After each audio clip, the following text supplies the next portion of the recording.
knowing a lot of the pieces and parts, my expectation for this team was to be 12-0 this year, and floor probably 11-1. I said that before the season started.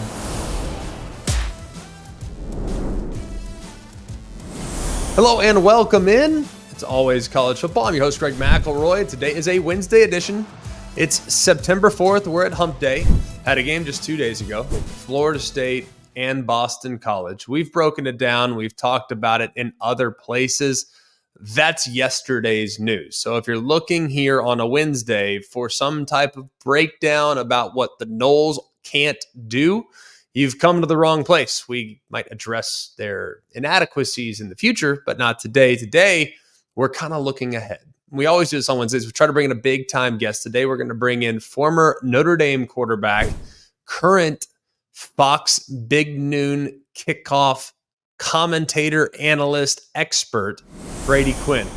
And we're going to have a discussion about some of the games coming up this weekend. What's on the line for Michigan? What's on the line for Texas? What does the win against A&M mean for Notre Dame? Hit some of the biggest picture topics. And I'm going to ask him too. I'm going to ask him about what he might do if he were Mike Norvell at Florida State. So all the big picture topics we will hit with Brady Quinn, and then we will dive into the mailbag with some of the questions that you guys have submitted over the last couple weeks. So let's not put off any more of your time, even though I want you to like, rate, and subscribe, all that other stuff. You guys know the drill. Tell your friends, all that stuff.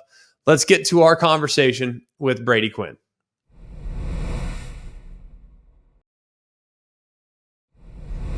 Well, we're so happy to have him with us. He's one of the guys I respect as much as anybody. I know he watched a ton of tape, always super schooled. He's a great watch on Saturday mornings on Fox's Big Noon Kickoff. Brady Quinn. Brady, what's going on, my man? How are we?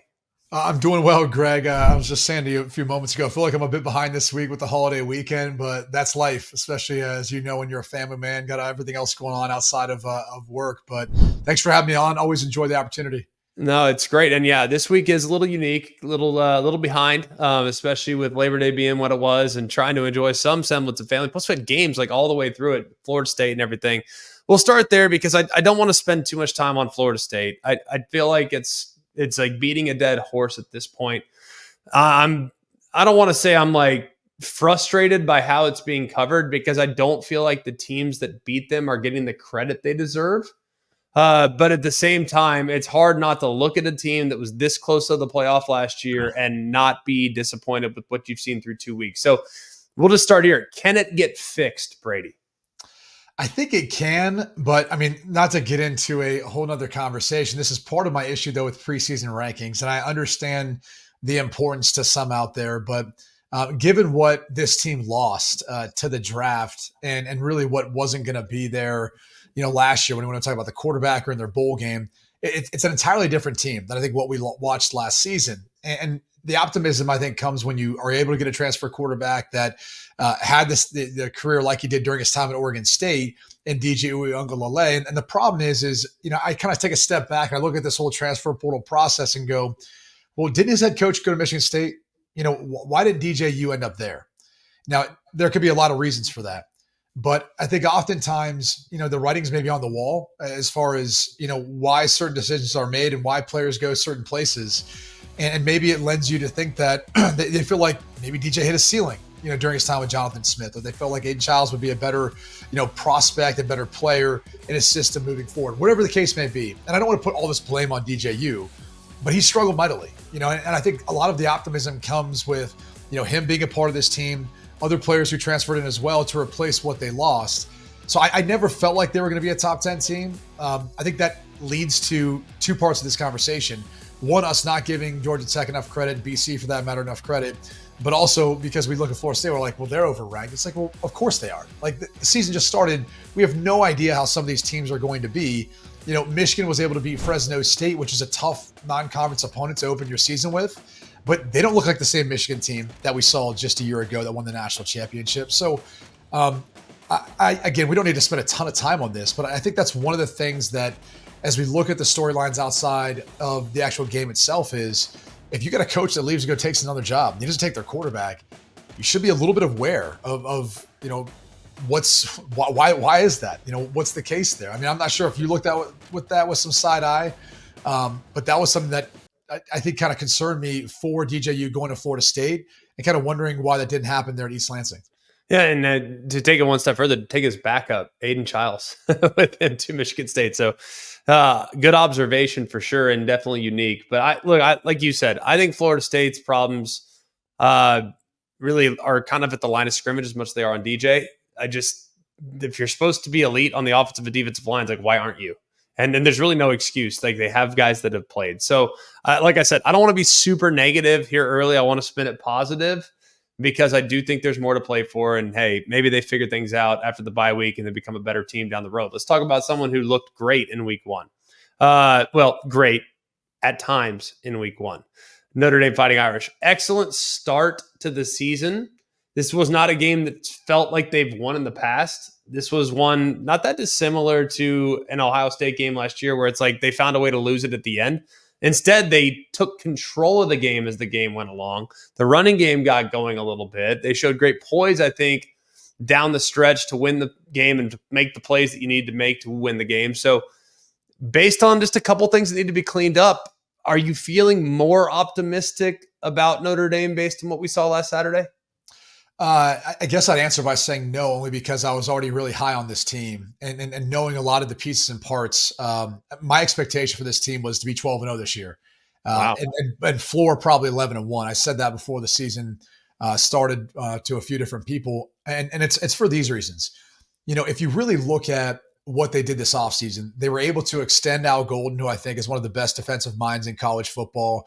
He does an unbelievable job at scheming up protections and finding ways of applying pressure to quarterbacks. I mean, it's very much of an NFL-style scheme. It's one of the reasons why he's constantly talking to different teams at the NFL level about becoming their defensive coordinator, because he understands how to scheme up around that to really impact and affect them with the rush style, the types of pressures, and the types of looks that he gives them from a coverage standpoint. But he can only do that if he has the personnel. I'll go out and say this much. I think they have the best secondary in the country. Like, go find me, a better corner than Ben Morrison. We might be, I have one this week in Will Johnson from Michigan, but I would say those are probably the top two. A safety in Xavier Watts, who, led the country in interceptions last year, already, grabbed one this game. Christian Gray, who's a young quarterback, made a nice play to really end the game. They have so much more depth, and they're so much better in the secondary, but that really allows Al Golden to do the things that he does from a rush standpoint, from a pressure standpoint.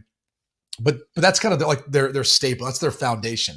Is they're a team that's built defensively, and then on offense, they want to control the line of scrimmage. That was the big concern. You got 5 guys who started a collective, I think, 6 career starts before this past week, and I thought they did an unbelievable job. I mean, really an unbelievable job when you take into account that it's a new offense with Mike Denbrock. You have a new quarterback who's out there who wasn't even in the spring game. Let's not forget, Riley Leonard wasn't even a part of the spring game. So this is like really the first true live action in that sort of stadium environment that you get on the road. So a remarkable job by all parties involved on that side of the football. I thought Riley did a much better job than maybe even the stat line showcase. I went back and watched all his throws today. And look, there's some conservative nature, I think, to some of the plays that were called. I mean, there wasn't a ball. There was like one ball that traveled over 20 yards. But the reality is, that's part of it. You're on the road. You've got a team with a really good pass rush, a young offensive line. You're probably not going to be holding on to the football very long. But that being said, this is an offense that will continue to grow as Mike Denbrock gets more comfortable, as Riley Leonard gets more comfortable. But at the end of the game, you saw the stars emerge, and that's their rushing attack and Jeremiah Love and Jadarian Price. Those 2 guys should be able to help carry this offense. And as Bo Collins gets more comfortable developing chemistry with Riley Leonard and Chris Mitchell, and when Jordan Faison comes back and all these other pieces they have, and Mitchell Evans is more healthy, this is going to be a team that's going to be in the college football playoff. They're going to host a home playoff game. And I think they're going to be able to make a run depending on how good that offense can become by the end of the season. Yeah, it's hard not to really acknowledge what they could become, assuming the passing attack gets a little more consistent. I think they can run it. They're going to be great, and the offensive line's only going to be better as the season goes along. But they passed their first big test with flying colors. Let's transition to this week. Texas, Michigan. We always kind of like to play, Brady, like, what's the reaction on Sunday in the event in which blank happens? So let's just assume Michigan goes and loses at home to a Texas team that we all think's great, but it's convincing. What's the reaction surrounding Michigan in the event in which that goes down? Well, I think that obviously they'll be upset about the loss, but it still opens the door is still there for them to win the Big Ten. And following the Ohio State Michigan rivalry every single year since I've started doing Big Noon Kickoff and since I've been calling games and just growing up in Columbus, Ohio, I understand the importance of that game. Where people might think it's crazy when I say this, but you could win a national championship, obviously in this expanded playoff format, but potentially lose to Ohio State, Michigan, and vice versa. And it would be a bit of a disappointing season to a degree. Like that's how people feel in both those parts. So all their goals and everything is still out there for them. And you're not going to play like, the horseshoes, like, hey, it was close or it was a blowout. It doesn't really matter. It's a loss. I think at the end of the day, they realize that this is a Michigan team that probably better reflects what they looked like with Jake Rudock. If you can go back to the year where they got the Iowa transfer quarterback, he came in, and it's a much more run-heavy, defensive-minded team that's going to eventually grow to be able to have a little bit more in the passing game. But someone has to emerge on the outside. It can't just be Cortland Loveland. And from a running perspective, I don't know if their offensive line, at least against Fresno State, again, tough matchup for a group of 5 non-con to start the season. They're better than people give them credit. But I don't know that the offensive line is going to be as good as it's been the past 2 years. And so that's a concern. And I also wonder for Sherrone Moore, even though he's been in this head coaching position last year, just now wearing that hat full time. Like you're not waiting for Jim Harbaugh to come back. It's your job. I do wonder how much that impacts the game planning perspective from the offensive perspective, his impact on that side of the ball as compared to what it was a year ago when he was still wearing that interim title. But I think they'd be disappointed, but I don't think they're going to look at it like their season's over. I mean, this is a rare matchup. However, there's still everything out there for them. In the event in which they win, though, and Texas is on the losing end, would that kind of quiet the concerns about there having been a massive step back for Michigan this year? Like, because I for one think that much like Florida State, Michigan's en route to an 8-4 season. I think they're going to have an underwhelming year. Personal opinion, it doesn't mean they can't finish 9-3, 10-2. I just think that there's a gap between them and the Oregons, the Penn States, and the Ohio States in the Big Ten. But if they win this one, how significant is that for the Big Ten to know that maybe the 4th best team in the Big Ten just beat what might be the 2nd best team in the SEC? Yeah, I don't know that I'm willing to give Texas that much yet. I mean, Alabama looked great. Ole Miss looked great. I mean, Tennessee looked great. There's so many competitive teams in the SEC. So I think Texas could be one of them. But I think both teams, we have a lot to learn about both of them. And to me, these are the 2 biggest questions that we'll find out of this game. Michigan's style of football and their success over the past 2 years, like stop with the Connor Stallion stuff. I don't know your opinion on that, but everyone who wants to attribute their success to that, it's like, well, he wasn't really a part of the team last year. So how do you look at that? I'll just say right now, I don't care about it. I don't care either. It's one of those things where like everyone acts like it had the biggest impact in their season. You're going, a lot of teams do that. You don't want to open up Pandora's box. And when it comes down to it, there's still a lot of things that happen on the field that matter 1,000 times more. But the point is for Michigan, and I bring that up about J.J. McCarthy the past couple of years because their identity was defense running the football. But when he needed to make a play, he made a play. Yeah. And that's not the question about Michigan. As we look at them with somewhat of a 2-quarterback system with Davis Warren and Alex Orji, does one of them kind of emerge as that guy? Can Davis Warren make that clutch throw, make that clutch play, or can Alex Orji do that with his legs? I don't know, but we're about ready to find out because this is a big boy game where if Michigan wants to, and Sherrone Moore for that matter, wants to keep that same exact identity that Jim Harbaugh tried to maintain, that's what it comes down to. You have to have a quarterback that is capable and has the ability to make that play in the clutch. And every time he was called upon, he did that last year. So that's their question. For Texas, I'll go as far as saying I think a loss to Michigan would be more disappointing for Texas than it would be for Michigan in this matchup. I think with where they are, winning the Big 12 last year, getting the playoff, and what they feel like they have coming back, it's more important to Steve Sarkisian to kind of keep climbing and building up or feeling like you are, as opposed to losing a game like this on the road where you're favored and you kind of probably should win. And my biggest concern for them is like no Byron Murphy, no T'Vondre Sweat. Yeah. Those guys were huge, and especially in a matchup like this where Michigan's just going to try to pound away and lean on you and grind you down, they would have come up huge. And so are they able to stop that? Because I don't care if it's Michigan, then it might be Ohio State in the playoff. It might be Georgia when you face them. Like, it's going to be some of those teams are going to just grind on you, want to run the football and test you on the interior because you don't have those big boys as much talent as you did a year ago. So that's my biggest question, I think, for Texas in this is like their defense was the most consistent piece last year, and in large part because of what they had up front. What do they look like this year versus a team that's kind of one-dimensional and you know what they want to do? Lastly, it's kind of a thin weekend as far as like really high quality matchups are concerned. Like, I'd love to ask you about Tennessee and NC State, but I don't know if that one does as much for me as the Nebraska Colorado as far as big picture conversation is concerned. Yeah. Colorado wins this one. Hype train is going to be out of control. Back to where we were a year ago. Like, it's going to be, oh my goodness, canceled the season. Like, Deion's coach of the year. Next coach I'm just going to buy a place in Boulder or Denver at that point because we're probably 100%. Like, you're better off. You're gonna fall in Boulder. Like, some people summer, some people winter. Like, no, you're gonna fall in Boulder if in fact that happens. But on the other side, I think this game means so much to Matt Rule. Like, people that support Deion are going to support Deion regardless. But for Matt Rule to prove that, hey, we can now play, and you saw the gap that existed between Nebraska and Colorado last year. It was considerable, especially in the second half.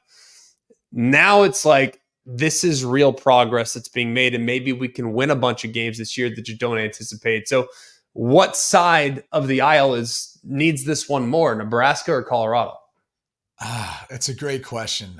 I think to me, it's still Colorado, because after watching week one, my biggest takeaway was I didn't really see any differences in this Colorado team from what we saw a year ago. It is a, top or maybe top 2 quarterback in college football that's leading them, putting them on his back, making throws under duress with a ton of poise in big moments. And it's Travis Hunter and some of the star power of guys like Jimmy Horn Jr. Like, that's what that team is comprised of. They still don't run the football. Their defense can't stop anyone. And it feels like, from a coaching standpoint, you look at the end of the game, the clock management towards the end. Yeah. They gave him an opportunity to come back in that game. Right. That might not come back to bite you when you're playing North Dakota State, but it could when you're playing Nebraska and you have a quarterback like Dylan Raiola, who I think is very capable of making some plays, as we saw at least from the small sample size of week one. So I think it's it's a bigger moment for Colorado to prove the progress they've made at this point. But I'll also say this for Nebraska. It's big from the standpoint that, we always talk about Matt Rule as a program builder and what he did at Temple and what he did at Baylor. And now I probably even looking back on what the Panthers were like, it's like, well, it was actually like they were fairly competitive. Like, their defense was playing good this last year's there. Maybe they didn't figure out the quarterback spot, but it was a lot better what the Panthers look like now. So maybe there's something to that. But I think what's on display here is his ability to be able to stop a team that is, in essence, a quarterback and some star-studded wide receivers and a special player in Travis Hunter. Like, that's what this is. Has he built this program at Nebraska as a team to be able to come up with a scheme, come up with a game plan, and execute it, where everyone's on the same page and believing in that, to be able to beat out a couple of unbelievably talented players. But by and large, that roster in Nebraska is man for man better, with the exception of Shedeur Sanders and then Travis Hunter Jr. and maybe Jimmy Horn Jr. But that's really what this comes down to. So it's also big, I think, for a lot of fans in Nebraska, given it's a home game and you want to see that sort of progress in year two, to beat a team that I think the perception is like they're no different than they were just a year ago. Right. I think it's 100% well said. I mean, I think you're spot on. And hey, if Colorado wins this game, like, look out. Like, the amount of coverage that we're going to have to pay towards a team that still doesn't have a ranked win in over a year is phenomenal. But hey, it's going to be interesting nonetheless. Brady, awesome stuff, man. Look forward to watching you this weekend. Can always watch Brady's work on Big Noon Kickoff alongside my teammate Mark Ingram. Are you keeping him under control? I'm trying to. I mean, you see him. He was all dressed up like the Mountaineer last week. And then he comes out looking like an investment banker. Man, it's hard to hold him down. He's trying to crowd surf. I'm just hoping he doesn't have like a wardrobe malfunction one of these days when he's jumping up there like that. Well, he's got a lot of range. There's no doubt, a lot of range. But I look forward to watching you guys again this weekend. Great stuff as always. And we look forward to visiting again soon, man. Thanks for having me. Great discussion there with Brady Quinn about where we're at in the sport right now, heading into week number 2. But we always really appreciate those of you that have interacted with the show for the last several years. We wouldn't do this if not for y'all. So if you could, continue to submit your questions to the mailbag on our social media at alwayscfb. You can do it on Instagram and on Twitter. You can also submit questions to the comment section on the ESPN College Football YouTube channel. So if you go to our videos, you can submit a question there. If you'd like to go there as well, we watch those things. We make note of those things. If you have a great question, we will put it in a future episode. So where are we going today, Coobs? All right, we're going to start with Cameron in North Carolina. And he asks, as a UNC fan, I'm happy we beat Minnesota, but the injury to Max Johnson kind of deflated us. We have a very manageable schedule. Please tell me that we can still maybe win 10 games with Connor Harrell. Well, without going through the schedule, and we don't need to go line by line, okay? Let's just acknowledge things where they're at right now. The ACC is very much in flux. Some people have gone on to say, well, the ACC is not good, or it's not this, or it's bad, or whatever it is. I'm not going to go there just yet, because Florida State might not be having the year that you anticipated doesn't mean the league's not good. It's just your perception of the league is through the lens of contenders. And if one of the teams that you thought was a contender is having a disappointing season, doesn't mean the league stinks. It just means that your perception of the league needs to be adjusted. Because if Louisville goes on and has a great year, if Miami goes on and has a great year, if Clemson rebounds from a week 1 disappointment, then maybe things for the league really aren't that bad. Maybe NC State beats Tennessee this weekend and we still feel great about the ACC moving forward. So I think things are in a pretty good spot right now with North Carolina. I would love to have a veteran in there at quarterback. That'd be really helpful. I hate that Max Johnson dealt with that injury. You saw it, the right leg, grabbed it immediately. You saw the reaction of his parents in the stands. It was awful. It was just a terrible, terrible moment. But I think Connor Harrell is a guy that is super athletic, very gifted athlete, can run, can take off. But nothing I saw in the performance against Minnesota last week made me feel super confident about him as a thrower. Looked like he was throwing it with a lot of velocity, but the accuracy was a little hit or miss. Looked like the nose was down a little bit when he released the football, and that's tough for the wide receivers to catch. The good news is you still have one of the best backs in the sport in Amari and Hampton. You have an offensive line that I think did some nice things last week, and I think you have skill position players at wide receiver and tight end that will make life a little easier for Connor Harrell. And in the event in which Harrell can't get it done, you're lucky because you have Jacoby Criswell available as well. He was there a couple of years ago. He ran into a buzzsaw that was Drake May in the quarterback competition, but the staff really liked him when they were competing head-to-head a couple of years back. So you do have that as an insurance policy as well. But I think North Carolina's in a good spot in a league right now that's in flux, and you're not quite sure what the pecking order may be. All right, next question comes from Corey in South Carolina. It's time to not rank teams for the first month of the season. Let teams earn a ranking. What do you think? I think it's understandable why you feel this way, because you, over the years, and me over the years, frankly, I get tired of people suggesting this team is ranked this because that's what they were in the preseason. They've looked god-awful these last 4 weeks. They're 4-0, and they've looked god-awful in the process. It's required miraculous comebacks, but hey, put them in there. They deserve to be there because they haven't lost, and that's where I thought they would be in the preseason. Preseason's rankings mean nothing. To me, they don't hurt at all. Like, my perception of teams does not adjust based on what teams were in the preseason. Like, if you look great week 1 and you were unranked, I'll move you in. I don't care. If you looked awful week 1 and you were ranked number 6, I'll move you down to 22. I don't care. I will do it. That's in my rankings. It might not necessarily be in the AP poll or in the coaches poll. So I would always take those rankings with a grain of salt. Do they matter? Sure. But they're more to generate conversation than they are for anything else. And those that say, well, the committee sees those rankings and it has an impact on how the committee perceives these teams. If that's the case, then we need to get rid of every single person that's on the committee. Because if your perception of what these teams that we're evaluating, if your perception is what was being said about them in the preseason, and here we are in week 9, and you're holding on to their preseason ranking, then you have no business being on the committee. You don't. So I don't have a problem with preseason rankings. And I'm not sure why people do, to be honest with you. It's just to generate conversation. It's to generate buzz.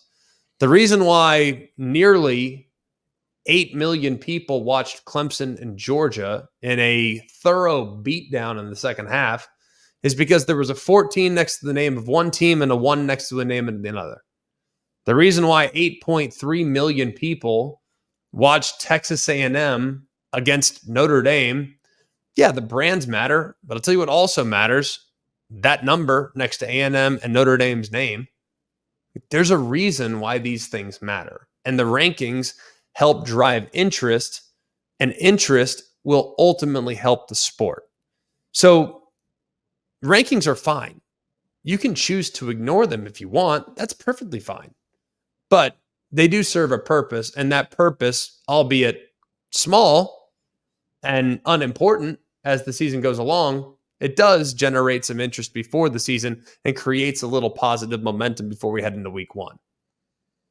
Unless, of course, you're Florida State. I'm sure they wish they did not have a preseason ranking, but I digress. Last question here comes from Tim in Dallas. And he says, I'm so happy that college football is here, and week 1 was great, having games from Thursday to Monday night.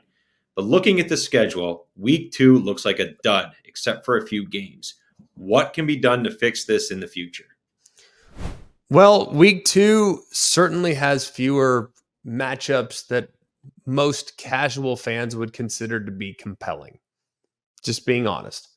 If you are a casual college football consumer and you're not a diehard like us, like I'll be watching South Florida against Alabama until the early morning on Sunday morning, if that's what it takes. Like, I don't care.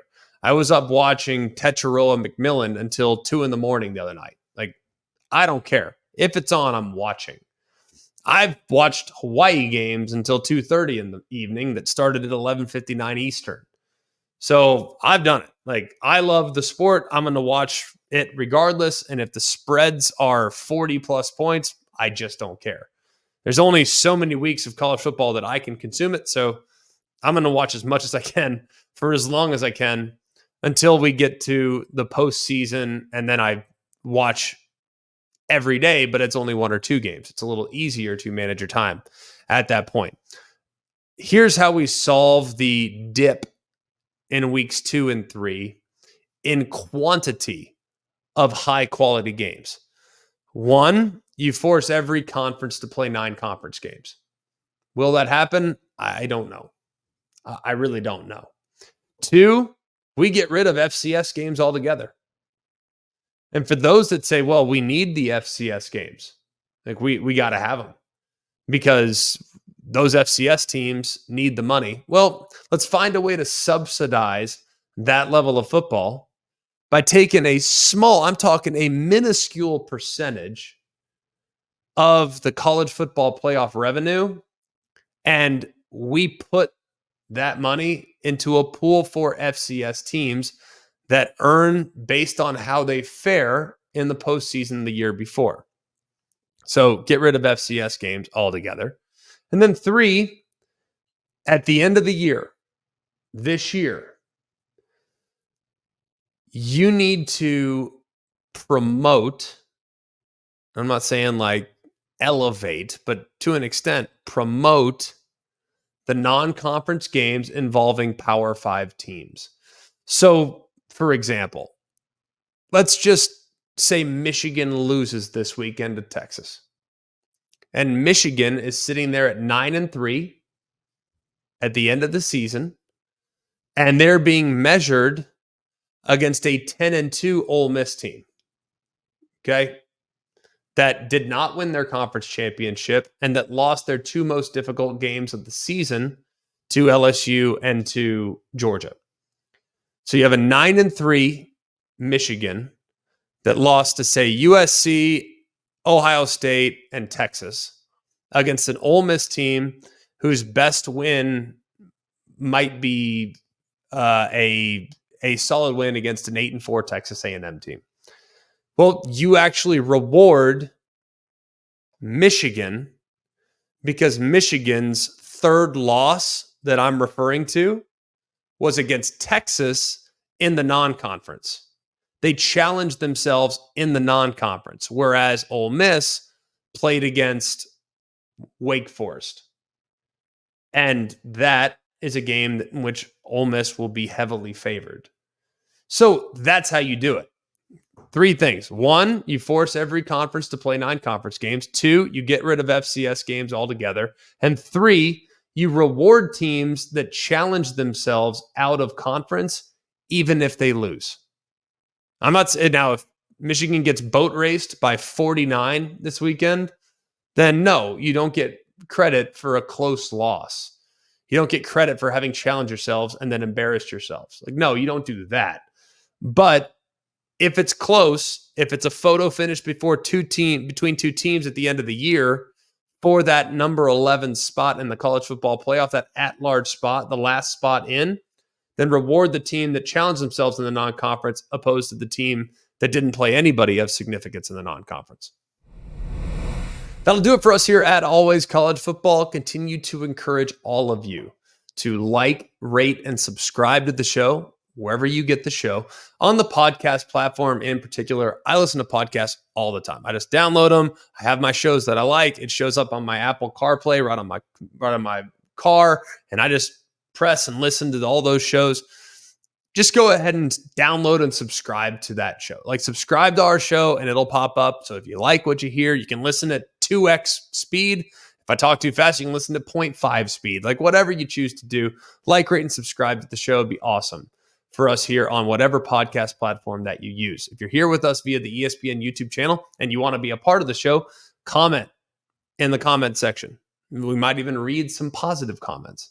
We might even read some negative comments in the near future as well. So we appreciate you guys for the support that you've shown us, but more specifically, thanks for telling your friends and helping us grow the show exponentially from year 1 to where we're at now here in year number 3. So for all of us here at Always College Football, for Mark, Jake, Jack, the other Jack, I'm Greg. We hope you have an amazing day, and remember, it's always college football. Hey guys, it's Greg McElroy. Thanks for watching Always College Football. Make sure you like, rate, and subscribe to ESPN's YouTube channel and wherever you listen to your podcasts.